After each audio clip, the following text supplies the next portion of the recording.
문학평론가 신재기 교수님께서 수필의 다양한 유형을 이해하고 또 실제 창작에도 도움을 주려는 그런 시리즈를 시작하셨어요. 바로 수필의 유형별 이해와 창작 시리즈인데요. 오늘 저희가 살펴볼 자료는 바로 그 시리즈의 문을 여는 첫 번째 책, 메타수필입니다.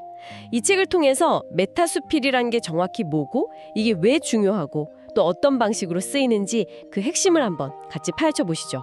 네, 수필이라는 장르의 속살을 들여다보는 아주 흥미로운 여정이 될 겁니다. 자, 그럼 바로 본론으로 들어가 볼까요? 메타수필. 이 메타라는 말이 붙으니까 뭔가 조금 더 복잡하게 느껴지기도 하는데요. 정확히 어떤 개념으로 이해하면 좋을까요? 네, 가장 쉽게 설명드리자면 수필에 대한 수필, 이렇게 생각하시면 될 것 같아요.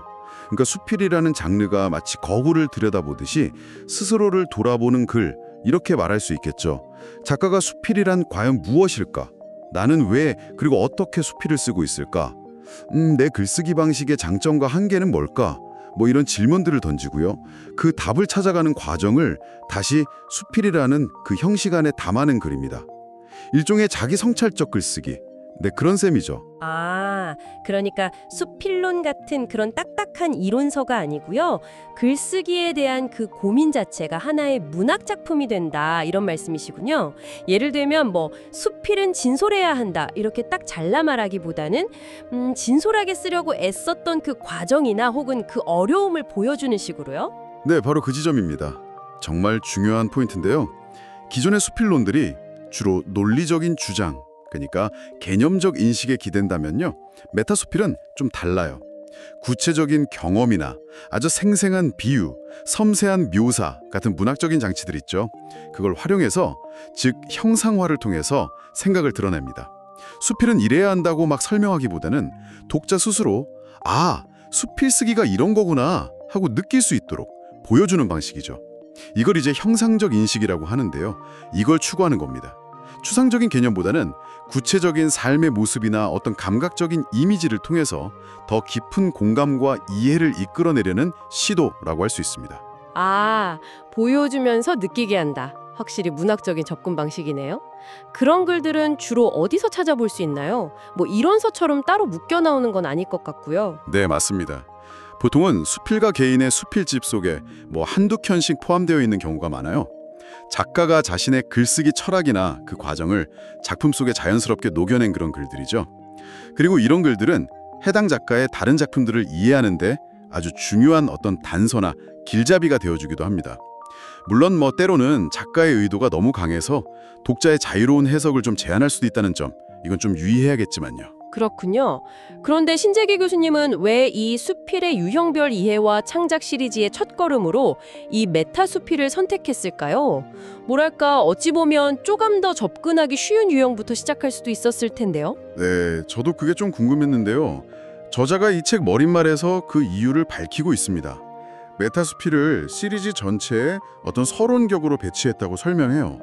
왜냐하면 이 시리즈의 궁극적인 목표가 단순히 수필 유형을 아는 데서 그치는 게 아니거든요. 그 이해를 바탕으로 해서 더 나은 창작으로 나아가는 길, 이걸 모색하는 것이기 때문이죠. 그런 점에서 볼 때 메타수필이야말로 수필 이론과 실제 창작 행위가 가장 이상적으로 만나는 지점이다, 이렇게 본 겁니다.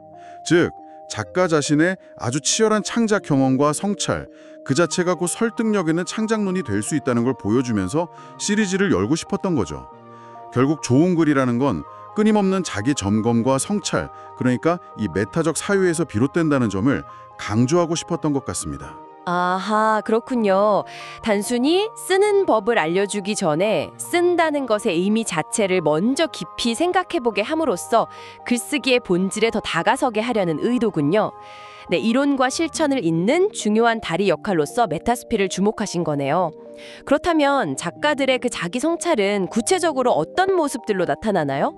이 책에서 소개된 예시들을 보면 메타수필의 다양한 결을 좀 엿볼 수 있을 것 같은데요. 네, 맞습니다. 책에서는 총 10편의 작품을 분석하면서 메타수필의 주요 양상을 크게 4가지로 분류하고 있습니다. 아주 흥미로운 지점들이에요. 첫째는 창작의 본질을 비유를 통해 탐구하는 글입니다. 예를 들어 김응숙 작가의 암탉론이라는 작품이 있는데요. 글쓰기를 암탉이 알을 낳는 과정에 빗대요. 이게 고통스럽지만 동시에 자기를 갱신하는 과정이라는 거죠. 또 김정하 작가는 자신의 춤을 추어라 해서 수필 쓰기를 탭댄스에 비유합니다. 작가 내면의 리듬을 독자와 공유하는 어떤 예술 행위로 그리고 있죠. 뭐 연필심 조각가의 작업에 빗대기도 하고요.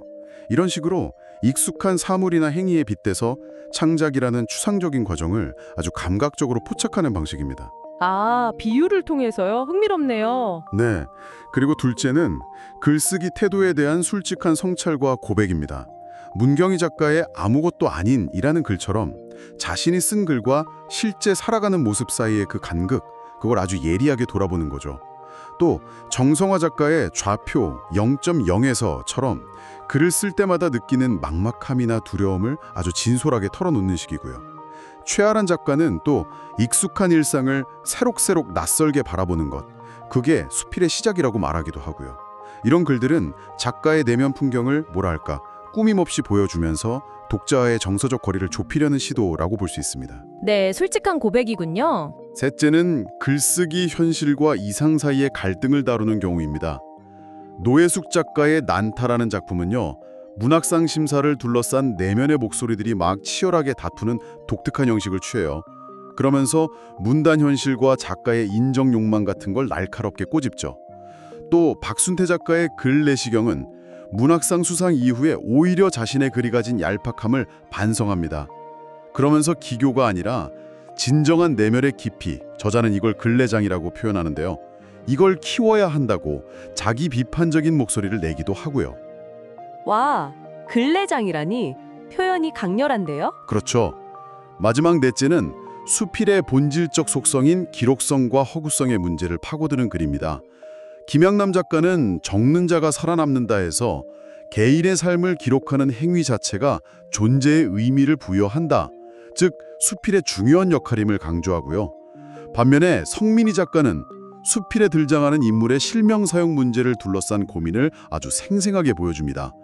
그러면서 사실에 기반해야 한다는 수필의 원칙과 또 문학적 효과를 위한 변형, 즉 허구성 사이의 그 팽팽한 긴장감을 드러내기도 합니다.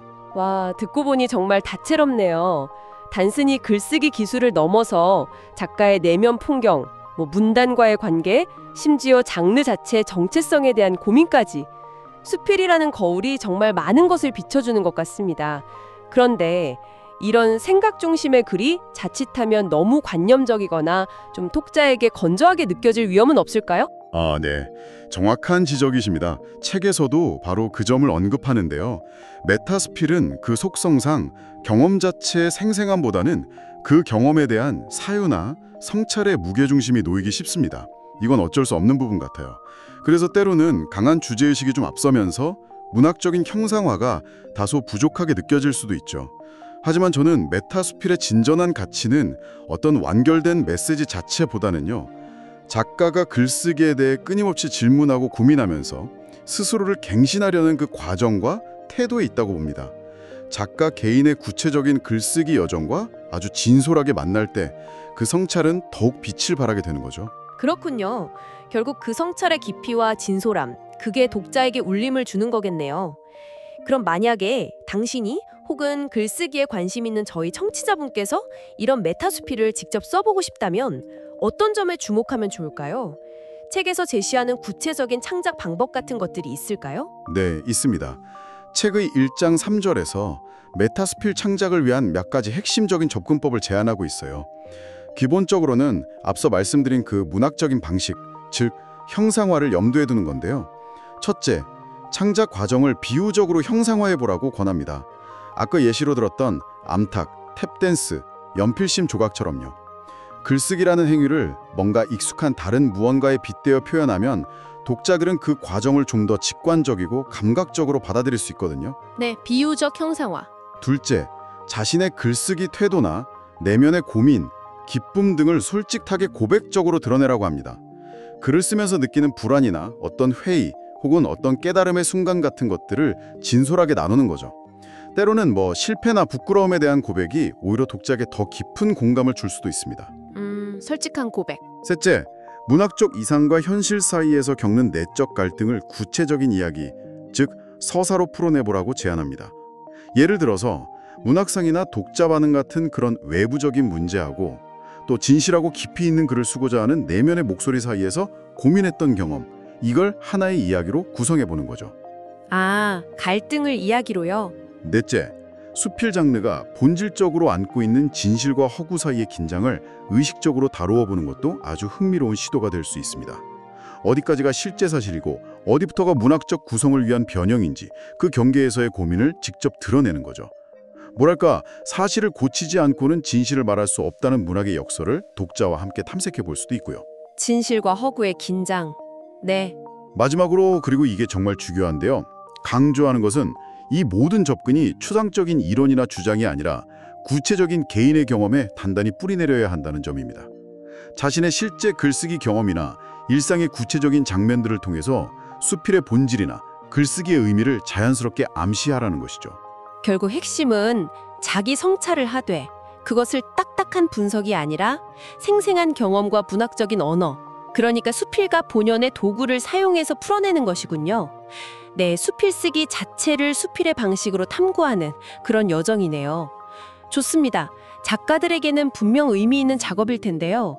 그런데 솔직히 글을 직접 쓰지 않는 저나 많은 청취자분들께는 작가의 글쓰기 고민이라는 게 조금은 낯설거나 뭐랄까 나와는 좀 거리가 먼 이야기처럼 느껴질 수도 있을 것 같아요. 이런 메타 수필을 아는 것이 우리에게는 어떤 의미가 있을까요?